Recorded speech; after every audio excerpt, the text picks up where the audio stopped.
obviously there's lots of online material about how to do yoga, how to meditate. Certainly there's a vast array of stuff regarding mindfulness, very high currency kind of teaching.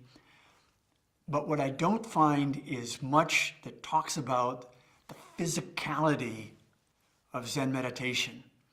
And I've taught in medical schools where I teach the physicality of being a doctor. And I've worked with high school teachers, and I've worked with them on the physicality of being up in front of a class and teaching a class. That almost anything you do, I mean, yes, there's the words coming out of your mouth, and there's the experience you draw on, and the knowledge and the training you've had, but there's also your body. There's also what's sitting there, what's showing up, what air is coming out of your mouth, how your feet hit the ground. And I wanted to capture that because I think this is an unusual form of Zen meditation. Later on, I'm going to talk about some of the why of this approach to Zen, but let me at least address a little bit of that. That whatever you learn from your Zen training, and people think maybe it's to become calm or become peaceful, I say no.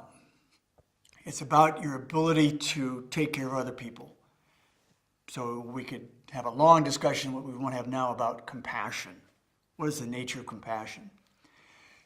Easy to think about that, to talk about that when you're warm, when you're fed, when you're safe, when you're comfortable. But the kind of compassion that I'm interested in is what happens under extreme conditions. You're not warm. You are hungry. You're soaked to the skin. You haven't slept in 48 hours. You've got a tragedy unfolding in front of you and you don't know how to deal with it. Now what have you got to bring to bear to the situation? So, the kind of training we do is, I don't really care what words are coming out of your mouth when you're telling me what's going on with your Zen training. I want to know what's in your bones. So, I'll use that phrase over and over again, that the kind of training we're doing is we're trying to soak this stuff into your bones so that it's available to you at all times, under all circumstances. You don't have to be happy. You don't have to be well-fed. If you show up, your body shows up. And because your body shows up, whatever your Zen training has given you, it's there and it's available for other people's benefit. So, like I say, I don't see people teaching this way. I don't see this kind of emphasis.